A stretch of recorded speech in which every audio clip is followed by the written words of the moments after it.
Right now, there are more viable heroes than ever before, which also means there are more downright busted, unfair, and insane mechanics that give us some of the most overpowered heroes we've ever seen, and there are also a lot of different ways in which these heroes outclass everyone else. Here are the top 9 most broken heroes in Season 9, and for a strong start, let's open with the DPS, the damage dealers with the most control over the game right now. First up is the new old reliable, Sojourn. She's really taken her spot as the default hitscan hero, and she's not even mostly hitscan, but her gun is straight up one of the best in the game. Rapid fire projectiles for confirmed damage that builds up a massive, zero falloff, instant 130 damage burst, and she gets it really often too. The latest upgrade to her kit is that her charge doesn't even decay all the way down to 0 anymore, just to 25. Even when you successfully let her cool off, she's always so quick to build a railgun, and it's both a long range pick option and a setup for a dive. Sojourn's extremely flexible, which is mostly thanks to her high speed vertical mobility. She can take that railgun shot anywhere. Power Slide also really rounds her out as a perfect long range spam source. She can set up quickly before the fight and play extra aggressive during it. You can always bail out of a duel really fast while still being able to fight back while leaving. And as for turning the tide aggressively, Overclock is the most consistent clutch ult in the game. After the fight starts, you can whip it out at pretty much any time for a massive tempo switch. Whenever there's not a shield right in your face, that's a chance for an instant pick, and you have a lot of chances with an 8-second duration. But Sojourn's not the only consistent pick among the hit scans. After Season 9, Cassidy's playtime has skyrocketed, and it's not because of some superficial buff that'll be taken away later. His pure fragging potential is just the best in the game.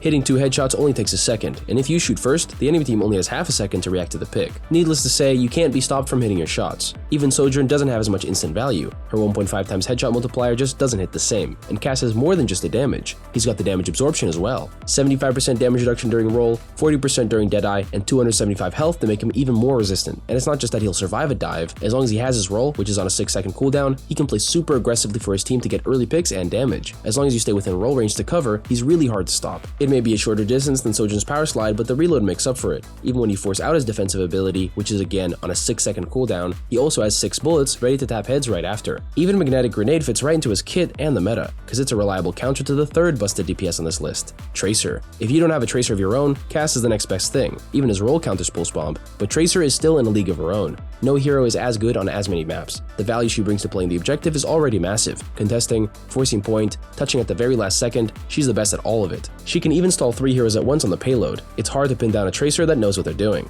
She's also equally survivable, if not more so, than Cass. If you manage your blinks well, even when you're forced to recall, you can still fight. Being a tanky damage-soaking monster isn't the only way to stay alive longer. It's true that she's lost her must-pick supremacy over the course of Season 9, but she and Sojourn are still the most consistently high-performing DPS. Tracer fits into every composition, and although there are ways to counter her mobility and make her play more careful, her damage is just too strong. A 240 damage burst every reload makes her both an effective initiator and an amazing opportunist. If you want to grind the meta or rank up on your favorite heroes, use the link in the description to get access to a GameLeap membership. There are tons of courses and guides to help you improve faster and easier. Check it out and enjoy the video. For the 4th and final DPS, we've got Ekko, who can even become the other broken heroes on the list.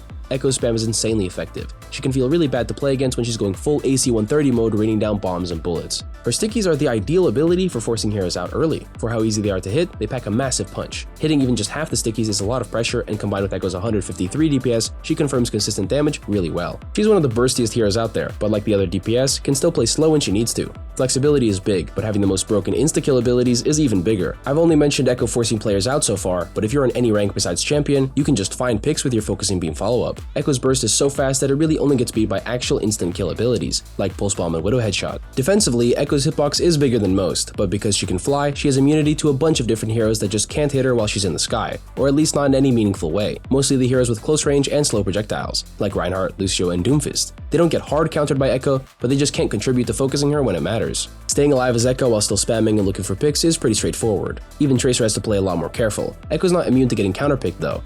Cassidy is one option, but the next hero on the list is too. It's time for the most broken tanks in the game, and Mauga takes the first spot. He's not hard meta anymore, but he still has all the qualities that made him strong. He just isn't a 100% must-pick hero anymore. Even when he's massively countered, he can do a lot. So let me quit stalling and get into what makes him so hard to play against, starting with his signature ability, Cardiac Overdrive. It's not the best ability in the game, but I can confidently say that it's top 5. At a 12-second cooldown, it's barely manageable. You still have to survive the 5-second overdrive duration, and then have enough abilities and teammates ready to then somehow kill the Mauga or his team afterwards. If you don't get enough of an advantage, he's just gonna go again. It's a scary powerful ability. The combination of damage reduction and lifesteal makes everybody in it virtually unkillable, and Mago himself has even more self-sustain than that. His Berserker passive keeps him healthy, even through anti-heals. Because it's overhealth, it can't be heal blocked, and it also feeds half of the ult charge. That and his crazy long range is why he's a powerhouse and Roadhog isn't, and of course the fact that Mago farms Roadhog in the head-to-head. He can also farm other tanks in the same way, because he's not just a long-range spammer like Sigma and Orisa. He can also play up close, where his double chain guns turn him into what's basically the tank version of Reaper. Massive damage and massive lifesteal, and he even has his own clunky version of the Wraith form. Equally unstoppable, but not invincible. Although with 50% damage reduction and a breakneck speed sprint, it might as well be. If you can't get him low enough before he runs off, he's gone. The next busted tank on the list is Orisa. She has the unholy combination of a massive ton of armor and two of the strongest mitigation abilities in the game. That already makes her extremely tanky compared to the rest of the roster, making her one of the hardest heroes to force back. You don't even need Fortify or Spin if you're playing in your support's line of sight. If you let your armor get healed up every time it gets low, you waste even more of the enemy team's time and health. Big projectiles, no fall off, and a decent fire rate make her primary fire devastating over the course of the fight. And there's also no reload. Overheating your weapon rarely happens when it's so easy to avoid. And although she can't dive, she can seamlessly switch between spamming hard and running straight into the enemy team for massive pressure. A tank needs to be able to take space and contest space, and she can definitely contest it with how long it takes to kill her. And as for taking it, Orisa has both the range and sustained damage to also be one of the best heroes at forcing players out. The game isn't all about brute force smashing your damage into the enemy team, but Orisa does it really well. Her damage and self-sustain allow her to outpace any tank, either by being unkillable or by dealing really effective damage to them. And don't forget the stun. A 6-second massive javelin makes that matchup even harder, and it also makes her capable in the DPS duels. You can't always rely on the enemy tank to run into her overwhelming presence every fight. She's not the tank for killing backline, but she can do it fast. Getting on top of them is the problem with only javelin spin from ability, but when the opportunity presents itself, Orisa can quickly run over and disrupt the enemy team even more. She may not get the kill, but she can definitely survive the escape. For the last tank on the list, we have someone who's more about dominating the DPS and support matchup, but she's also got great tank busting too. It's D.Va, and although she's not a meta-making must-pick, she's really strong in almost every head-to-head matchup. Armor? Check. She's got the most in the game at 375.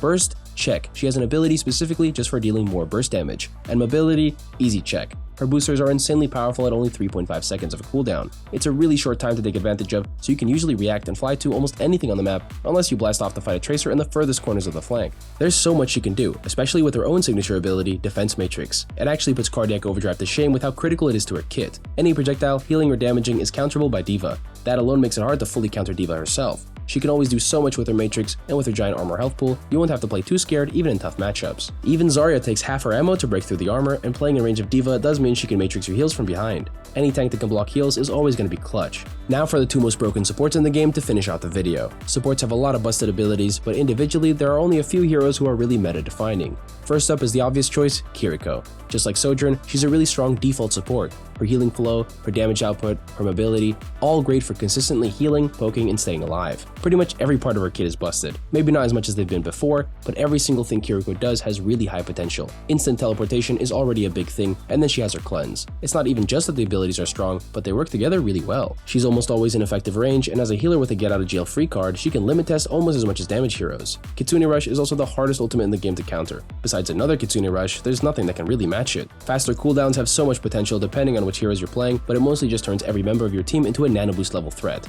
It covers such a large area that it's hard to fully kite it, and it literally has a speed boost effect that's perfect for chasing with. There's also only one way to cancel it, by killing Kiriko as she's casting it. You can't stun her out of it, nor can you even cancel the ultimate with EMP.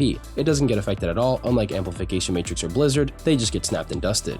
Her numbers have gotten lower, so she's not a must pick, but it's crazy how even her most nerfed abilities have such a consistent high impact. On to the final hero, it's probably not a big surprise. Lucio fits in with almost every support pairing. So what if Mercy Lucio is one of the worst combos in the game when he lifts everyone else up so well? Lucio speed, Lucio boop, Lucio spam, his impact on the game is undeniable. He's the ultimate support, peeling defensively and speed buffing his team forward or back. You can even peel aggressively by dueling out someone trying to flank. As for the specific overpowered abilities he's got, his Soundwave boop is already a lot to handle. The movement lockout duration increase has really amplified his boop range and just general disruption. Any map that has a death pit immediately becomes so much harder against Lucio, and he can go for boops while still keeping his team supported. How much you can multitask as a support while still living is a big indicator of how good you are, and Kiriko and Lucio are still two of the strongest and most consistent heroes overall, not just supports. That's it for the top 9 most broken heroes in Season 9. Thanks for watching, and I'll see you guys next time.